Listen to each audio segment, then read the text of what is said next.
Grandes eventos de la humanidad presenta la Guerra de Vietnam, un documental completo con imágenes reales. Sin más preámbulo damos inicio. Desde aquellas navidades de 1945, tras el final de la guerra, se divirtieron.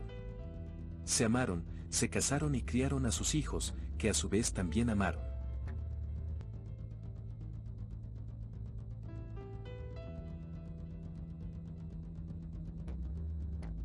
Y sin embargo, un tercer conflicto mundial podría estallar en cualquier momento, el apocalipsis.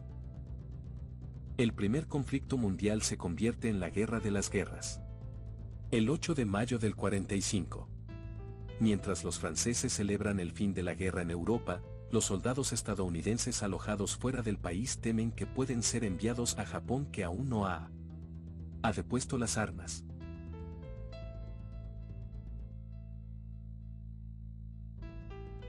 Europa en un caos. 20 millones de refugiados intentan regresar a sus países devastados, reunir a sus familias dispersas y buscar a sus hijos desaparecidos. Son personas desplazadas, supervivientes de los campos nazis, trabajadores forzados y los últimos soldados de ejército alemán. 20 millones de refugiados y los últimos soldados de ejército alemán.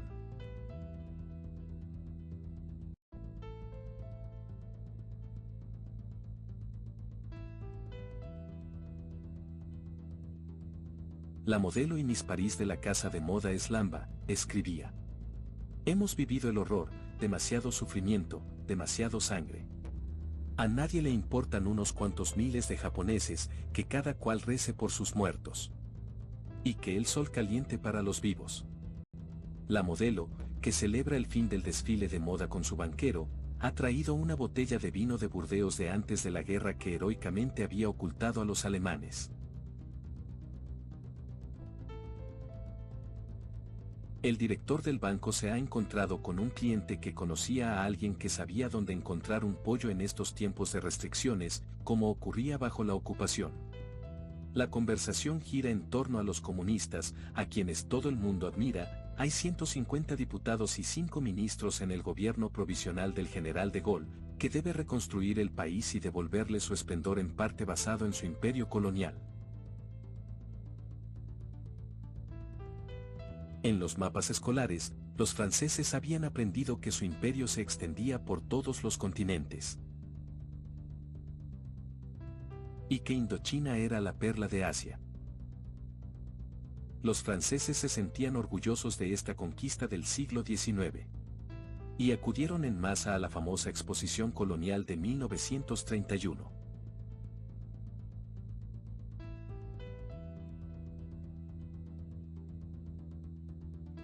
La colonización y la descolonización dieron lugar a la Guerra de Indochina, seguida de la confrontación este-oeste de la Guerra de Vietnam. Durante 30 años, este largo conflicto, llamado por los vietnamitas la Guerra de los 10.000 días, causó 3 millones de víctimas. Esta gran crisis de la Guerra Fría tendría un rostro, el de este hombre conocido como Ho Chi Minh. ¿Cómo logró imponerse como dirigente de los comunistas indochinos y desencadenar estas cruentas guerras en nombre de la independencia? Nació en 1890. Su verdadero nombre es Nguyen Sinh Kun, un estudiante brillante, que habla 5 idiomas y es hijo de un funcionario despedido por la administración francesa. De carácter rebelde, en 1911 se alistó como marinero y dio la vuelta al mundo abogando contra la injusticia. 1920 en el Congreso Socialista de Tours, en el que nace el Partido Comunista Francés, Ho Chi Minh denuncia lo que él llama la presión sobre Indochina. Escribe: camaradas, sálvanos. Colabora con Humanité y Le Paria, donde publica dibujos provocadores anticolonialistas.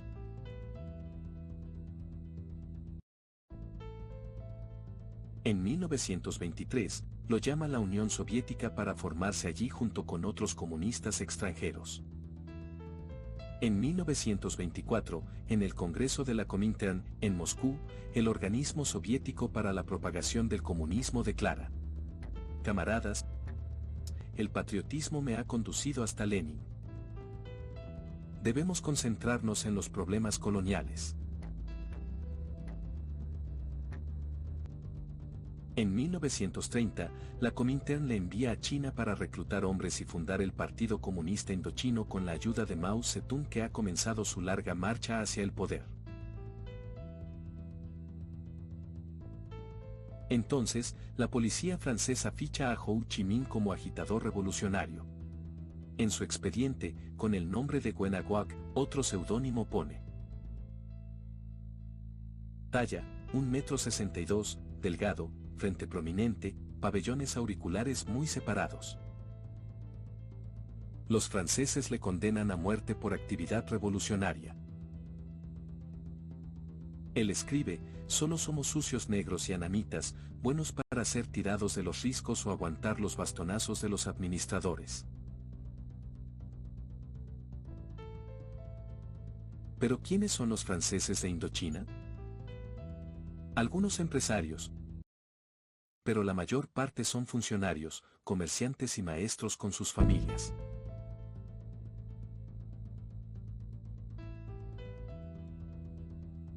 En 1939, hay apenas 50.000. Y los indochinos son 20 millones, en su mayoría campesinos de los arrozales.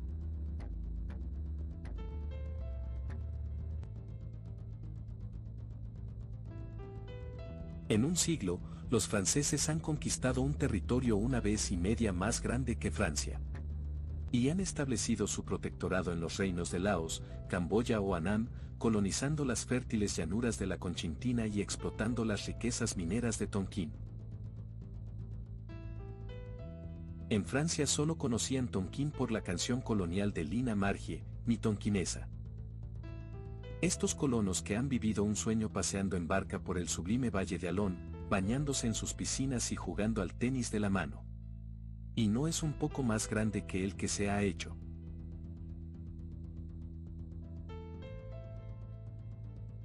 Construyeron también carreteras y pueblos, colegios e iglesias. En la zona central, en Annam, los colonos cultivaban amapola y suministros con fines médicos para mayor fortuna de Saigón, la gran ciudad del sur. Era la época en la que en las grandes bodas se llevaba uniforme de gala. Robert Pilat, de una familia de comerciantes de seda, se casa con Gillet de Beauvoiselle, la hija del general comandante en jefe en la Conchinchina. 1940, Francia fue derrotada. Japón, aliado de Alemania, se instaló en Indochina y mantuvo la autoridad de Francia, que no opuso resistencia.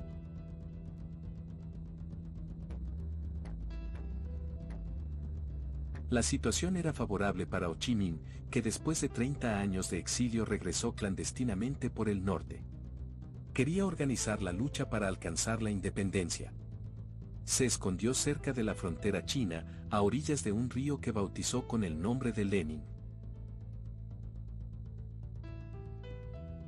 Fumando 3 paquetes de cigarrillos diarios, diseñó su estrategia.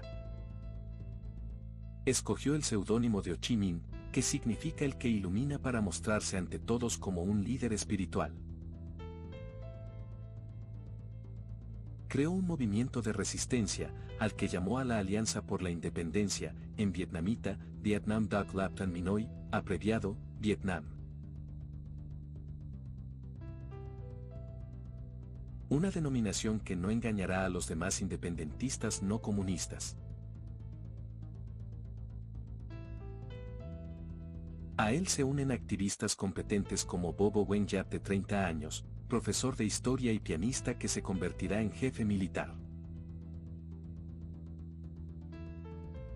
Entre años, financiándose gracias a la venta de opio, consiguió adoctrinar y formar un pequeño ejército para luchar contra el poder colonial francés y los fascistas japoneses.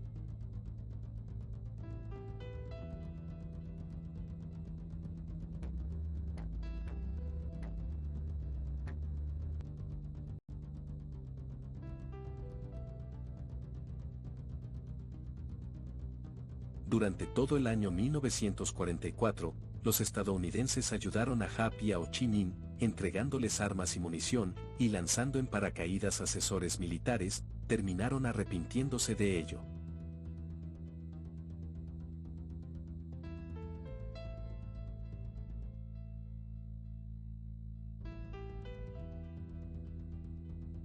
Después de este baño, ellos también son anticolonialistas. El presidente Franklin Roosevelt afirmó: cuando hayamos ganado la guerra, trabajaré con todas mis fuerzas contra las ambiciones imperialistas de Francia. 1945, la zona del Viet Minh se extiende cada vez más. Muchos tonquineses se unen en la guerrilla. Ho Chi Minh dice: nuestro pueblo, bajo el doble yugo francés y japonés, ha sido literalmente desangrado. El resultado es aterrador: más de 2 millones de nuestros compatriotas han muerto de hambre. Los acontecimientos se acelerarán. El 9 de marzo de 1945, Ho Chi Minh recibe una noticia extraordinaria. Los japoneses están deteniendo oficiales franceses y matando o desarmando a los soldados. Japón, seriamente amenazado por los estadounidenses, se ha deshecho del ejército francés antes de que éste pueda aprovechar la situación y recuperar el control de Indochina. Moscú, 24 de junio de 1945. La hora que marca el reloj del Kremlin, la establece Stalin, el líder de Rusia, que ahora se llama la Unión de Repúblicas Socialistas Soviéticas, la URSS. Stalin se hace aclamar como el único vencedor de la Segunda Guerra Mundial, aunque debe su victoria al sacrificio de 25 millones de soviéticos y a 200.000 millones de dólares de ayuda occidental. La Primera Guerra Mundial alumbró el comunismo y la Segunda lo ha colocado en la cima del mundo.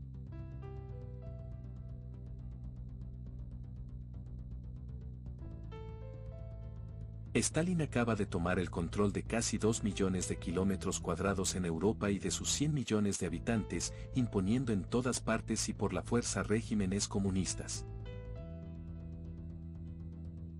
En la Plaza Roja entre los invitados está el jefe comunista yugoslavo Milovan Hilas, que escribe: sus ejércitos y sus mariscales, llenos de medallas, hebrillos de vodka y de victorias, habían pisoteado ya la mitad de Europa. Y Stalin estaba convencido de que en la siguiente ronda controlaría la otra mitad.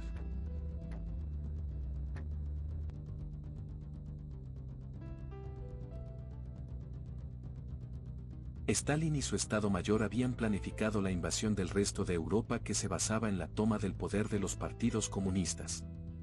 Además, contaba con los levantamientos coloniales para paralizar a las grandes potencias europeas.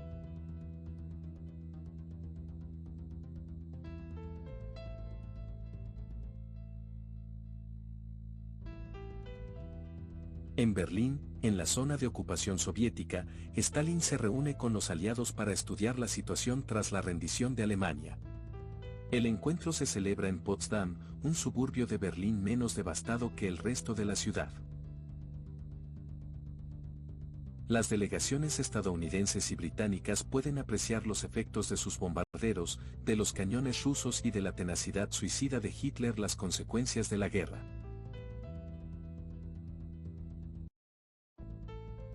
Y solo unas semanas después del final de la Alemania nazi se vuelve a sentir inquietud. ¿Servirá esta conferencia de la Gran Alianza para preservar la paz?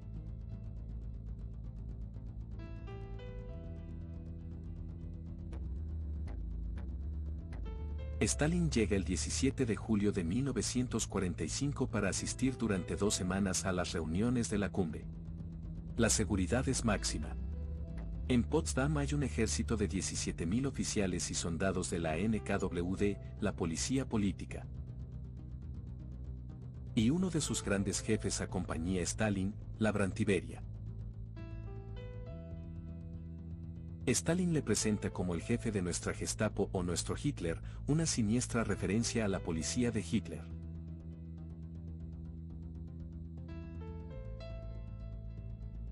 The Secret Service, el servicio secreto que protege al presidente estadounidense, también se moviliza. Es el primer viaje al extranjero del sucesor de Roosevelt, Harry Truman. Truman se reúne con uno de los grandes héroes de la guerra, Winston Churchill, que acaba de enviarle un extenso telegrama para ponerle en guardia ante Stalin. Churchill escribe: a lo largo de todo el frente ruso, ha caído un telón de acero. No sabemos qué ocurre detrás de él. Así es otro tema clave en la conferencia de Potsdam. Los estadounidenses vencen a Japón en la conquista del Pacífico. Stalin apoya a los comunistas de Mao Zedong y Estados Unidos a los nacionalistas del general Chiang Kai-shek. ¿Qué ocurrirá con Indochina, una colonia francesa ocupada aún por los japoneses?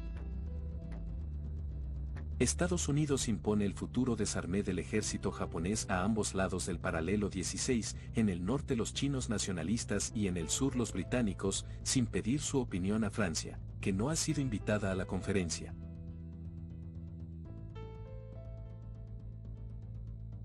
Antes de concluir la conferencia, el 24 de julio de 1945, Truman revela a Stalin que Estados Unidos ha realizado con éxito el primer ensayo de una nueva arma, sin pronunciar la palabra bomba atómica, secreto de Estado.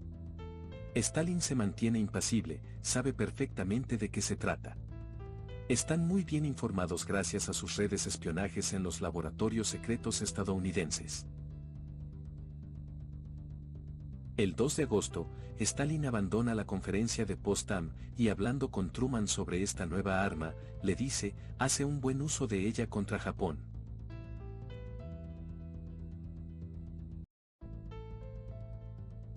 Estados Unidos utiliza por primera vez en la historia bombas atómicas.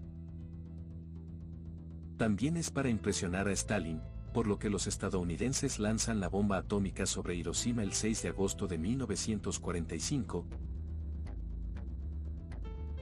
Acaban con 100.000 seres humanos en un segundo. Además, Stalin declara la guerra a un Japón agonizante.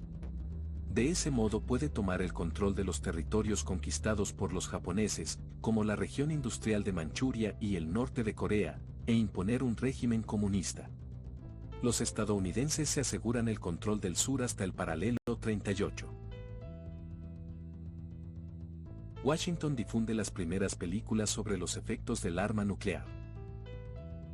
Y en agosto de 1945, Ho Chi Minh abandona la jungla en cuanto se entera de los ataques nucleares estadounidenses contra Japón. Para él, este es su momento.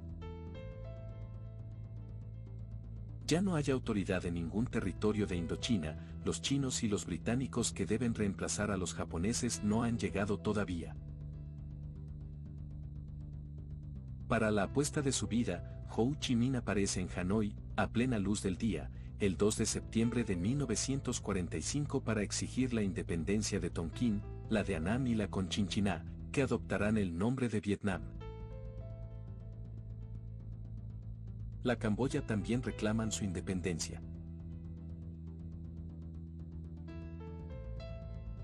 En Hanoi, Ho Chi Minh arenga a la multitud. Proclama: nos declaramos libres de cualquier vínculo colonial con la Francia imperialista, nuestro pueblo ha decidido sacrificar su vida por la libertad y la independencia.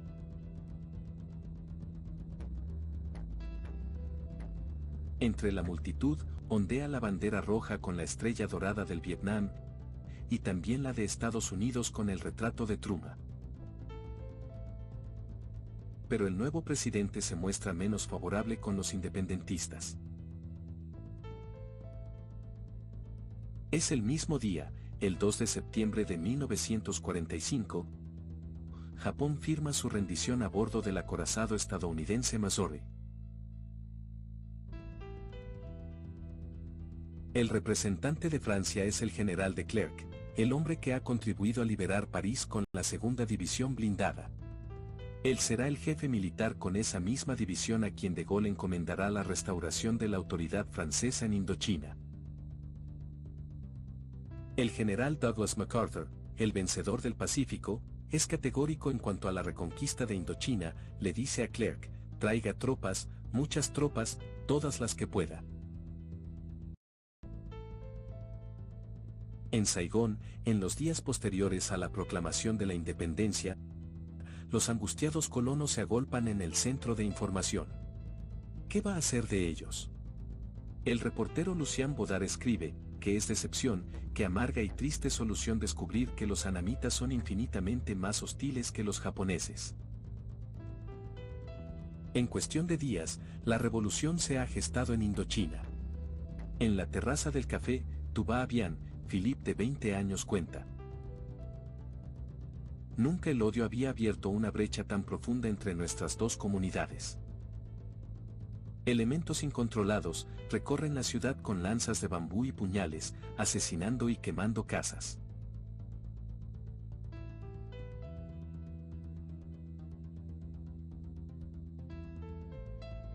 Los colonos se arman para proteger las colas que se forman frente a las pocas tiendas que permanecen abiertas. Las oficinas que aún funcionan reparten tickets de racionamiento.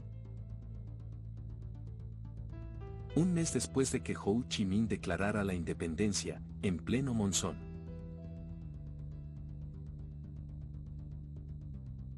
El general de Clark llega a Saigón, investido de todos los poderes militares para recuperar Indochina.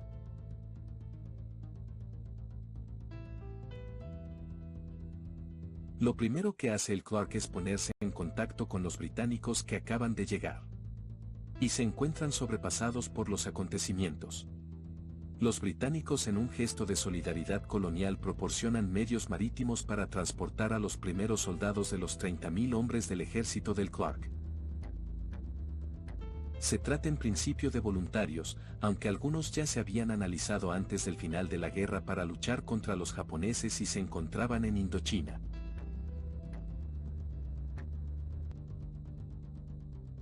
Tras el eufórico recibimiento de los colonos, a todos les afecta el terrible calor. Los enjambres de mosquitos, los insectos venenosos y los animales feroces de la jungla.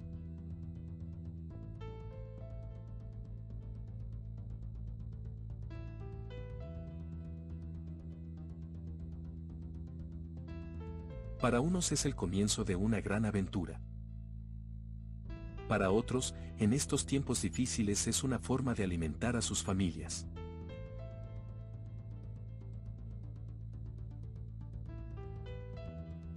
Algunos regresaron con imágenes que daban fe de la extraordinaria belleza del país.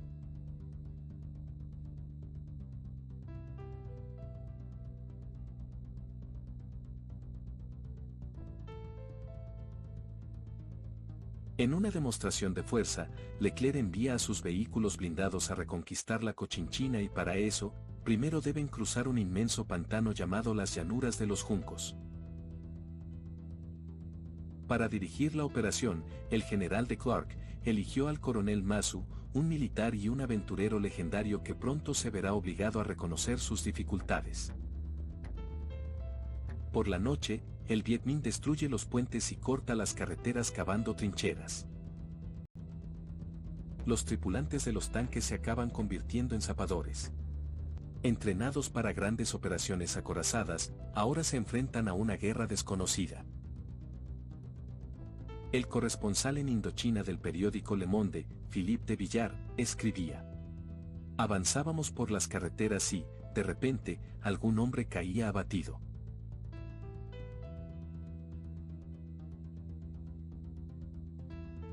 Nadie sabía de dónde venía el disparo. Después de disparar, los Viet se escondían bajo el agua y respiraban con tubos de bambú. Los Viet, así es como los franceses llamaban a los soldados del Viet Minh, también los amarillos o los catetos. La mayoría eran campesinos y muy jóvenes.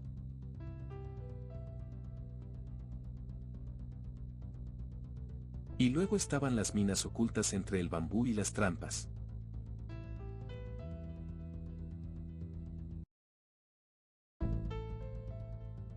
En pocas semanas, 300 franceses quedan fuera de combate.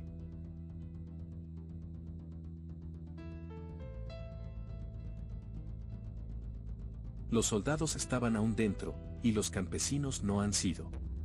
Uno de los campesinos dispara y detienen la caravana. Una guerra como esta solo se podía ganar a través de la inteligencia, pero los aldeanos no dan ni la más mínima información. De hecho, el Viet Minh no estaba muy implantado en la Conchinchina. Ho Chi Minh necesitaba a los otros independentistas, aunque hubiera que eliminarlos más tarde.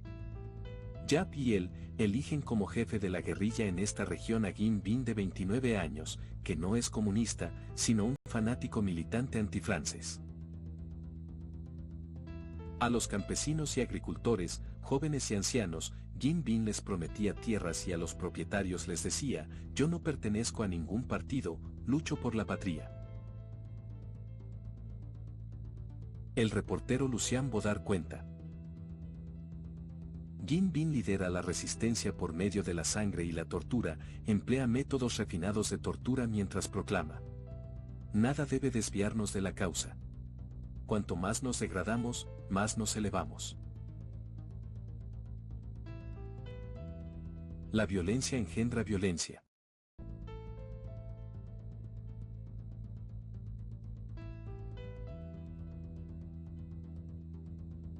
Leclerc quiere establecer límites y en una nota dirigida a sus soldados específica: debemos hacer las cosas en su justa medida. No podemos ver en todo Annamita un bandido peligroso. Tampoco podemos mostrarnos excesivamente indulgentes, pero nadie tiene derecho a disparar a los prisioneros que deben ser interrogados y juzgados. Está estrictamente prohibido cualquier tipo de saqueo, de destrucción innecesaria o la brutalidad contra mujeres y niños. Si se maltrata a una Annamita injustamente, corremos el riesgo de perderlo para la causa francesa. La máquina infernal se pone en movimiento.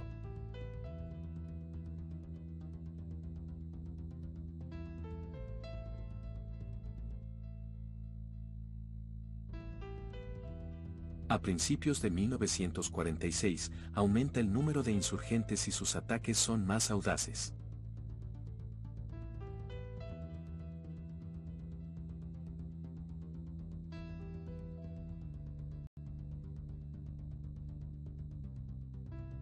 El general Ali Clark bloqueado en la Conchinchina. Está furioso porque en el norte, en Tonkin, los comunistas controlan Hanoi y la situación de los colonos es desesperada. Los franceses avanzan a duras penas. Leclerc es pesimista. Dice: una sola división no basta para conquistar un país que está sobrecitado, armado, y cuyo tamaño es una vez y media más grande que Francia. Necesitaríamos 500.000 hombres para encontrar una solución militar. Hay que buscar una solución política y negociar. Y la tarea de negociar recaerá en Han Santini, cuyo nombre pasará a la historia. Viaja por primera vez a Indochina como banquero en 1929. Playboy irresistible, mitad diplomático y mitad espía, este James Bond a la francesa está casado con la hija de Albert Saget, poderoso ministro colonial y exgobernador de Indochina. Santini luchó en la resistencia y era miembro de la Orden de la Liberación. De Gaulle lo manda de nuevo a Hanoi en agosto de 1945. Mientras la guerrilla del Viet Minh derran más sangre en el sur, Santini y Ho Chi Minh negocian con dificultad. Por fin, firman un acuerdo el 6 de marzo de 1946 en el que se reconoce a Vietnam como un estado libre. Ho Chi Minh, por su parte, acepta la vuelta de las fuerzas francesas a Tonkin para reemplazar a las tropas chinas. Y la bandera francesa ondea de nuevo sobre el puerto de Hanoi, Haiphong. Ho Chi Minh ha firmado el acuerdo porque necesita a los franceses para deshacerse de los chinos, que están saqueando el país y amenazan con quedarse indefinidamente.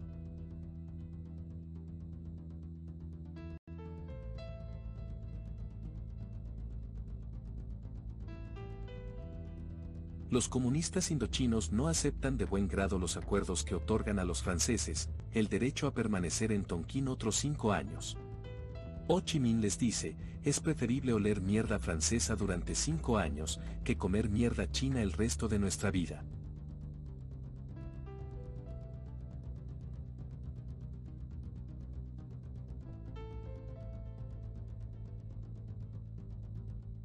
El 18 de marzo de 1946, los tanques del general Lucien entran en Hanoi.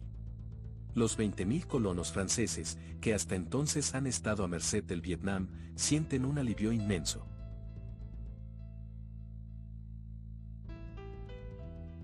Ion Santini recibe a Leclerc. Se conocen bien desde la liberación de París. Santini vive un momento memorable. Conduce a Leclerc al balcón de su oficina y el general tiene un gesto muy bueno al gritar a la multitud: Hanoi es la última etapa de la liberación.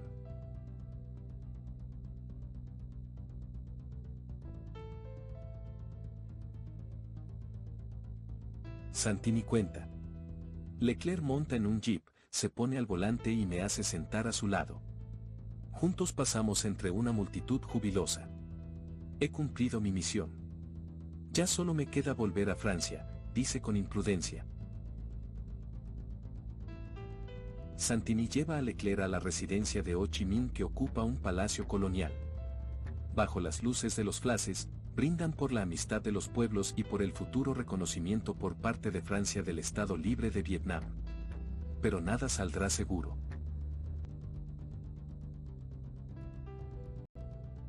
A continuación, Leclerc y Santini asisten a un desfile ceremonial en el que el HAP, ministro de Defensa del futuro Estado Independiente de Vietnam, presenta su primer batallón. Leclerc saluda imperturbable a sus enemigos del vietnamís.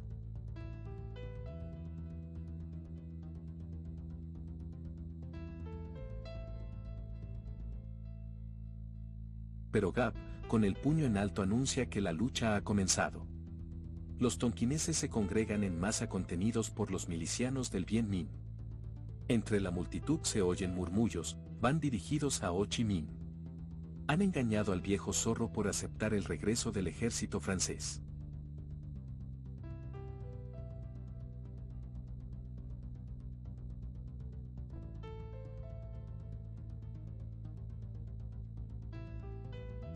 A este desfile militar francés destinado a impresionar al Vietnam, le sigue un pase de revista naval y Ho Chi Minh está invitado. Por fin va a reunirse con el representante francés de mayor rango, el enviado del general de Gaulle, el almirante Tiajida de Yanlie. Los franceses embarcan a Ho Chi Minh en un hidroavión acompañado siempre por Santini. Sobrevuelan la mítica valla de Alon. Santini percibe la emoción que embarga el líder del Bien Minh y escribe. Una fotografía nos muestra a bordo del avión. Mientras yo relleno mi pipa, el líder del Bien Minh se sienta obedientemente con su casco colonial en la cabeza y con ambas manos sobre su bastón de bambú, pero su expresión es feroz. Es la mirada de un animal acosado. Santini intenta tranquilizarlo y ganarse su confianza, pero Ho Chi Minh no puede apartar de su mente la idea de una trampa y si los franceses lo detienen.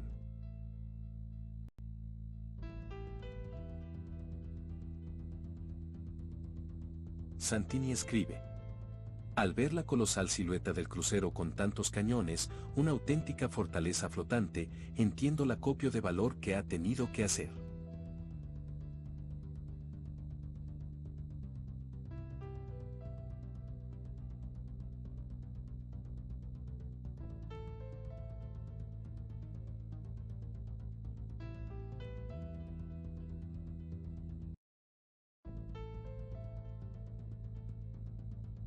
Se saluda a Ho Chi Minh con un silbido de honor, y lo recibe el representante de las autoridades civiles, el almirante George Tiejidar Jianlie, que además es monje carmelita. Siguiendo las órdenes de Gaulle, quiere conservar Indochina y sobre todo evitar que caiga en manos comunistas. Tiejidar Jianlie propone convocar una conferencia con otros nacionalistas para revisar los primeros acuerdos. Por el contrario, Ho Chi Minh quiere que estos acuerdos se ratifiquen en París para que el reconocimiento de independencia sea real.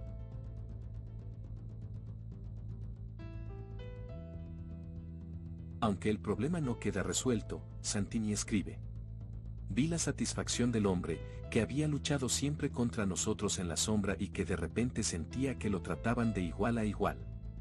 Y Ho Chi Minh se va deshaciéndose nerviosamente de su cigarrillo.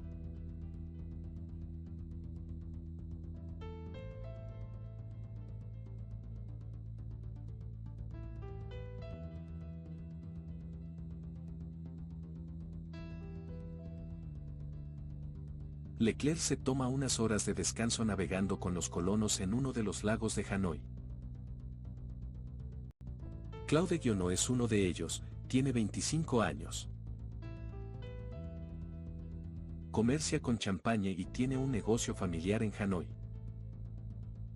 Filma estas imágenes y una foto de Leclerc en el barco con la estrella de buceo olímpica Madimogo. Claude Guionot relata: hablamos de la situación con Leclerc y nos dijo, vamos a tener que marcharnos, no podemos seguir así, no es posible. Durante la primavera del 46,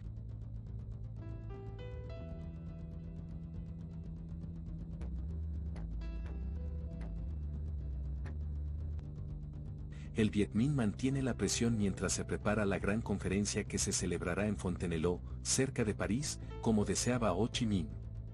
Thiago y Daryan Ye sonríen forzadamente al despedir a Ho Chi Minh, que parte hacia Francia el 31 de mayo de 1946. Su avión desviado al conocerse la noticia de que el sucesor de De Gaulle acababa de ser destituido por el Parlamento. Hay que esperar a que se forme un nuevo gobierno antes de proceder con las negociaciones. El avión aterriza en París para que Ho Chi Minh pueda descansar en la villa de Saint-Denis. Allí pasará 3 semanas de vacaciones forzadas, las únicas de su vida y, según sus propias palabras, los momentos más felices que ha vivido. Solo se queja de que no puede reunirse con el general de Gaulle, pero de Gaulle no ve a nadie. Finalmente, aterriza en París, donde le reciben con honores de jefe de Estado.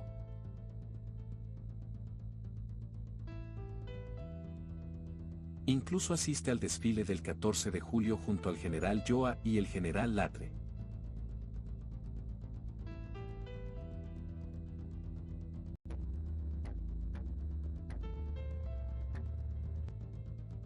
Se organiza una gran recepción en honor de Ho Chi Minh que prepara la esposa de Santini, Lida Isago. Mientras tanto, la situación se deteriora en Indochina, el Viet Minh ataca convoyes y mata a soldados para presionar a los franceses.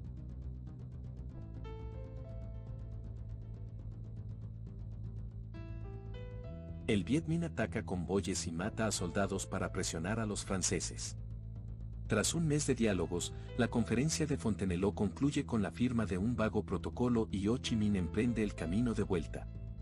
Pero se niega a volar en avión porque teme sufrir un atentado. 3 semanas después, el 20 de octubre de junio de la noche, el Viet Minh ataca nuevamente. 3 semanas después, el 20 de octubre de 1946 llega a Haiphong, el puerto del norte de Indochina.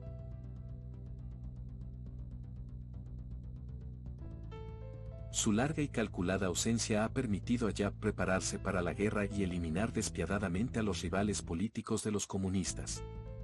Ya no hay espacio para la conciliación. Ho Chi Minh no ha podido llegar a un acuerdo con los franceses. La independencia y la reunificación de las 3 provincias, Tonkin, Annam y la Conchinchina, en un nuevo país que se llamaría Vietnam de ideología comunista. Algo que los franceses rechazan obstinadamente. Haiphong, 23 de noviembre de 1946, una inspección a un buque de carga degenera en violencia. Milicianos vietnamitas disparan a los franceses causando víctimas. La marina responde a la agresión con cañonazos y mueren varios centenarios de personas.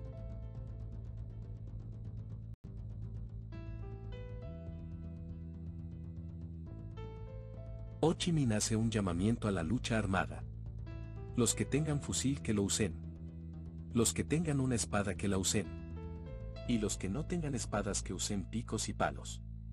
Que cada hombre dedique todos sus esfuerzos a combatir el colonialismo para salvar la patria. Se produce la gran insurrección de Hanoi. Durante más de una semana, el Vietnam ataca todos los símbolos de la presencia francesa, como en Instituto Pasteur, uno de los mayores centros de prevención de enfermedades tropicales de Asia, que queda totalmente devastado.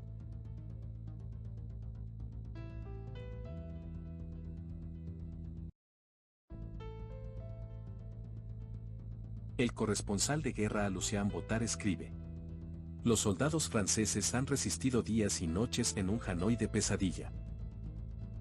Los franceses descubren entre las ruinas a mujeres destripadas, cuyos cuerpos han sido perforados con lanzas de bambú. Ellos también se dejan llevar por la ira, ambos bandos luchan sin cuartel.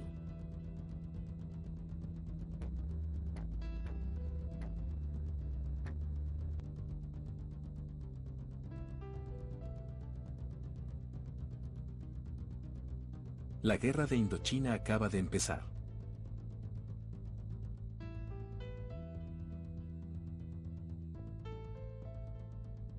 El ministro de Asuntos Exteriores estadounidense, George Marshall, propone a Truman un plan de ayuda para reconstruir Europa, el Plan Marshall. Es necesario que la población de todos esos países pueda comer y que sobreviva el invierno.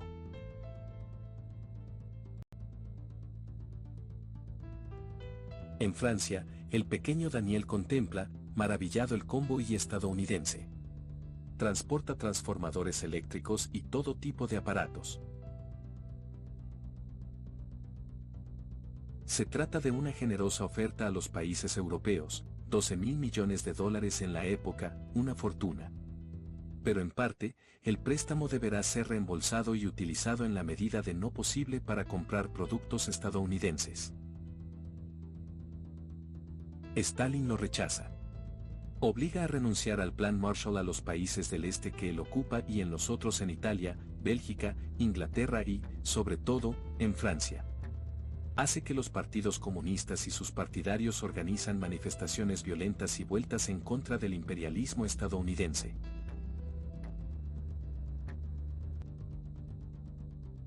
Pero el embajador de Francia en Estados Unidos acepta los cheques de Washington. Francia necesita dinero para financiar la guerra en Indochina, que ya ha entrado en su tercer año.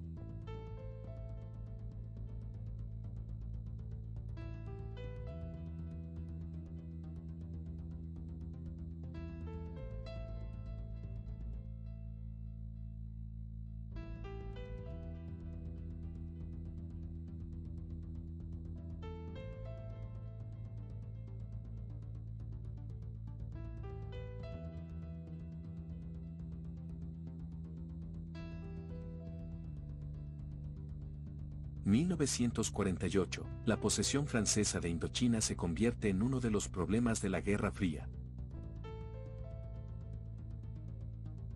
Los insurgentes comunistas del Viet Minh han intentado dar un golpe de fuerza sangriento en Hanoi, la capital del norte. Los franceses lo han recuperado. Es una guerra cara, 500 millones de francos diarios. Y ya hay cerca de 100.000 muertos entre ambos bandos.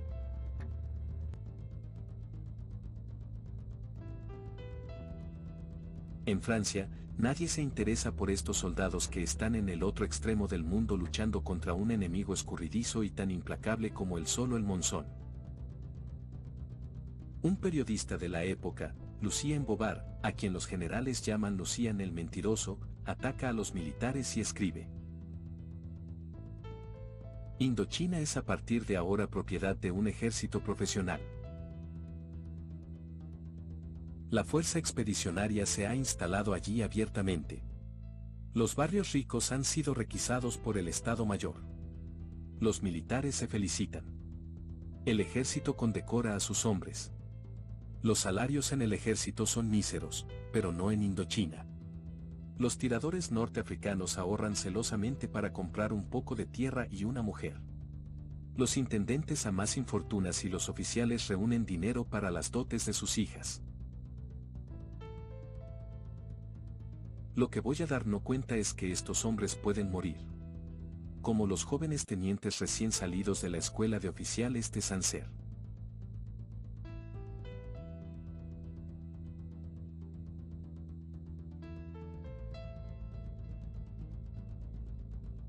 En el norte, los soldados del cuerpo expedicionario francés buscan a Ho Chi Minh and Giap, los líderes comunistas de la revuelta en las montañas, donde las tribus se mantienen al margen de la guerra. ¿Pero durante cuánto tiempo?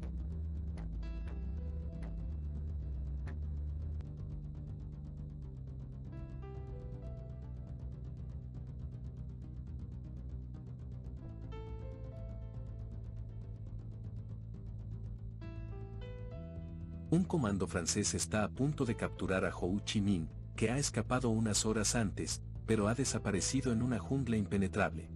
Ho Chi Minh, en cuenta de los jóvenes, se ha descargado a los jóvenes. Un comando francés está a punto de capturar a Ho Chi Minh, que ha escapado unas horas antes, pero ha desaparecido en una jungla impenetrable.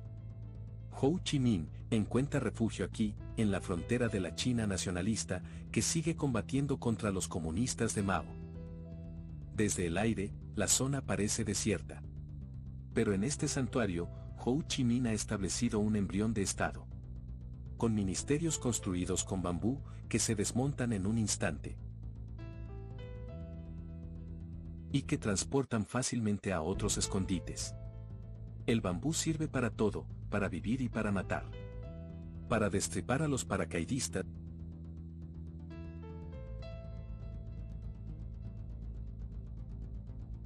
Dispersan sus afiladas puntas por los claros de la jungla. En el otro bando, los franceses rodean sus posiciones con estacas de bambú, tan peligroso como los alambres de púas de la guerra del 14.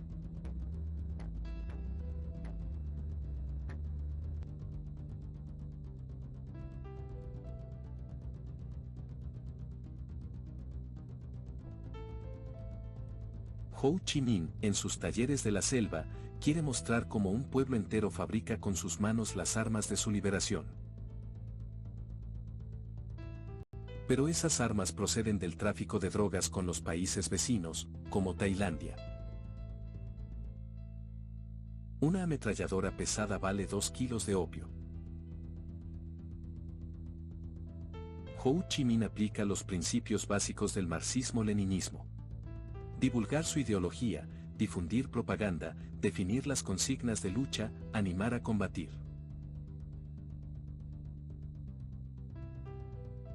Reclutar soldados y militantes. Y hacer purgas en el partido, matando a los indecisos y a los opositores.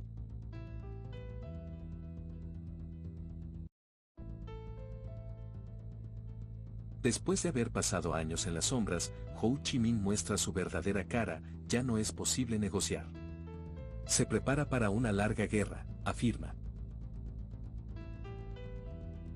Será un combate entre un tigre y un elefante. El tigre se esconde en las selvas durante días y solo sale por la noche, se abalanza sobre el elefante y desgarra su lomo. Luego desaparece en la oscuridad de la jungla, lentamente el elefante muere de agotamiento. Y desangrado. Así será la guerra en Indochina.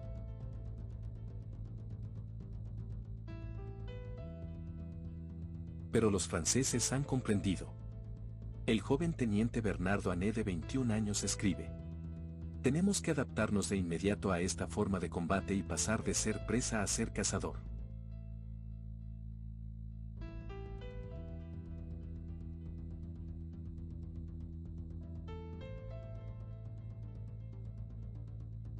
No hay contrabando a pequeña escala ni caza menor.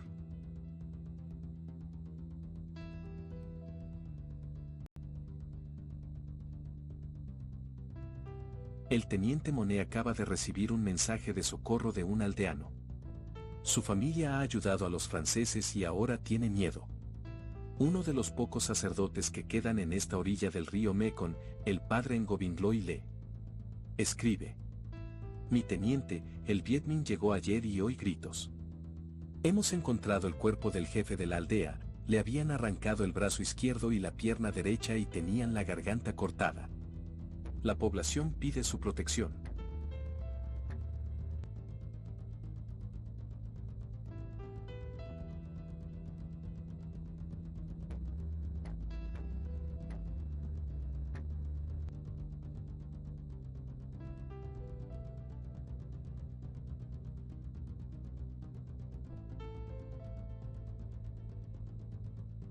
Para tranquilizar y controlar a los campesinos, los franceses construyen puestos gestionados por pequeñas unidades de sacrificados hombres que beben cerveza caliente y comen en abundancia antes de salir a hacer una emboscada.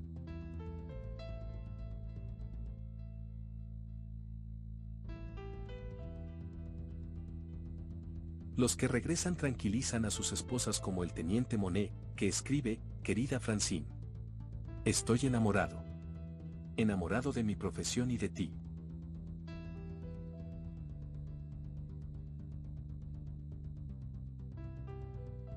Esperan los ataques del Viet Minh y las masacres en los puestos que se pierden y se vuelven a recuperar, y así sucederá durante toda la guerra que solo acaba de comenzar.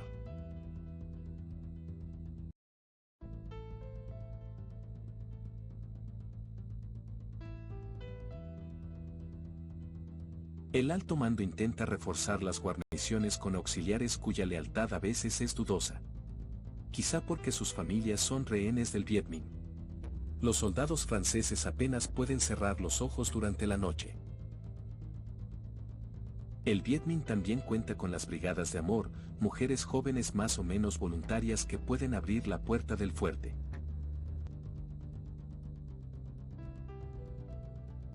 En una acción militar, el teniente Monet descubre una imprenta y folletos.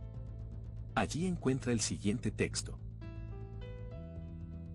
mañana, vuestro puesto será ocupado por el valiente ejército popular del Viet Minh.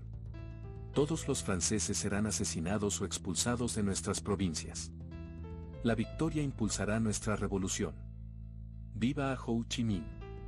¡Viva el comunismo mundial! El comunismo continúa avanzando, ya ocupa un tercio del planeta y China se une a sus filas.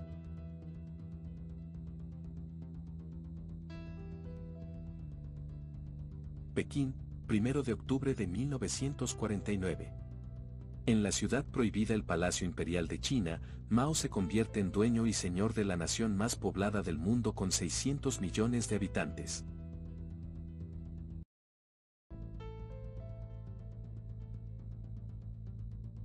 Mao proclama la República Popular de China, un régimen totalitario que en un periodo de 30 años será responsable de más de 50 millones de muertes debido a la reforma agraria y la hambruna, las revueltas campesinas, la represión y los gulags, los campos de concentración.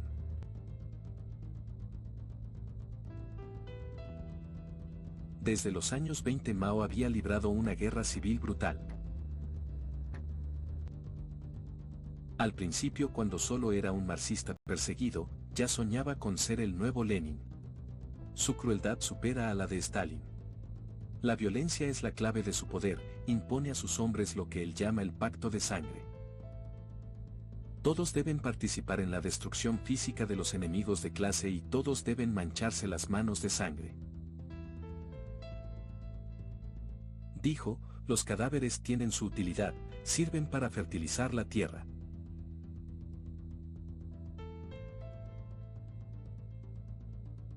Mao culmina su conquista empujando a las últimas tropas anticomunistas hasta la frontera de la Indochina francesa.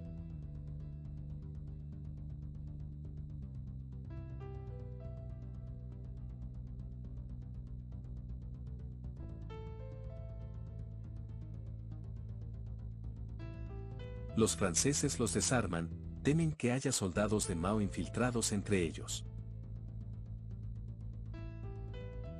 Un oficial del Estado Mayor, el comandante Oriol, escribe: la proporción de mujeres embarazadas es sorprendente. Descartamos la idea de la presencia de la gente. La única opción es mantenerlos en campos de internamiento en Indochina hasta nuevo aviso.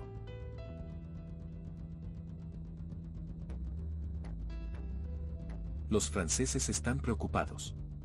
Se plantea la cuestión de que el ejército de Mao pueda perseguir a estos 30.000 refugiados y que aumente sus fuerzas a 10.000 para apoderarse de Indochina.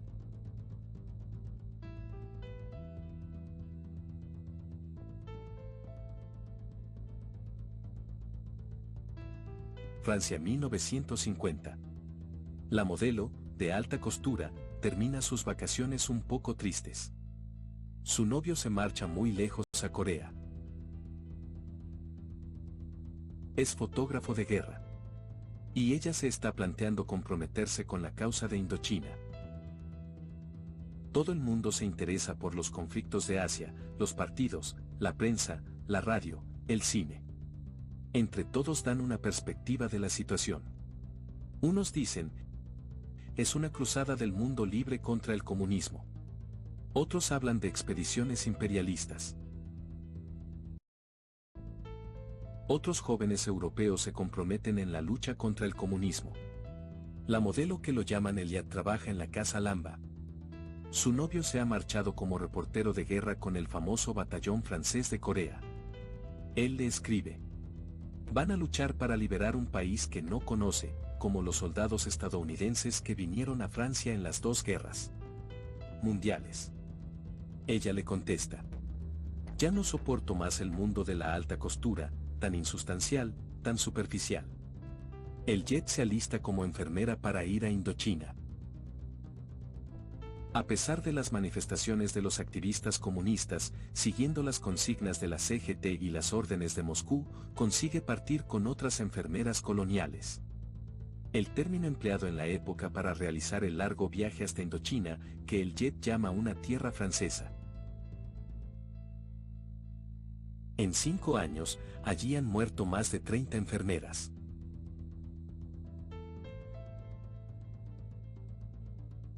La sustituta tiene que adaptarse rápidamente. Un último gesto de elegancia y se sumergen en una guerra que se empantana cada vez más.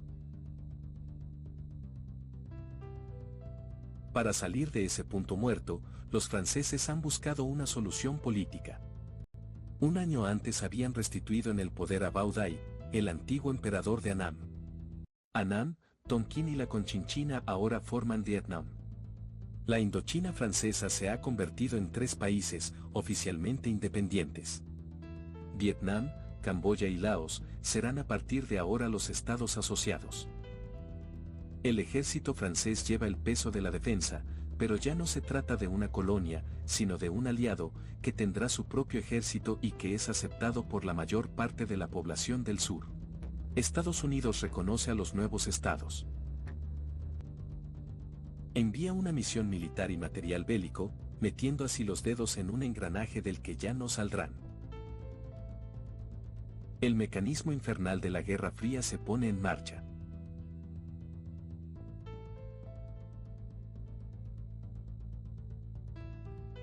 Los países comunistas reconocen a la República Democrática de Vietnam y a su líder, el infatigable Ho Chi Minh, que solo controla una zona montañosa en el norte, en la frontera con la China de Mao.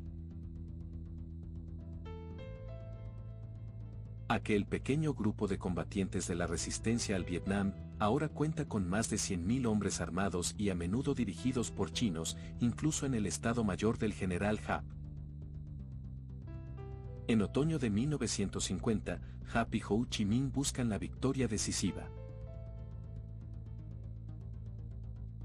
Sacar a los franceses de la antigua carretera colonial número 4, la R4, que bordea la frontera china y atraviesa la zona comunista y tomar las posiciones estratégicas de Cao Van, Don Quai y Lang Son. El 16 de septiembre de 1950 la División 300 son sobre el 10.000 pasan al ataque.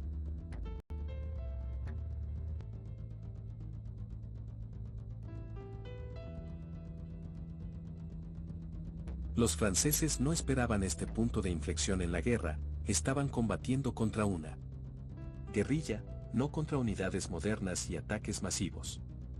El periodista Lucía Embodar escribe: el fanatismo asiático empuja el ejército de Giap al horror absoluto. Los soldados son auténticos voluntarios de la muerte. Cuando salta de sus trincheras ya no viven, son cadáveres en marcha. Se lanzan sobre las ametralladoras sacrificándose.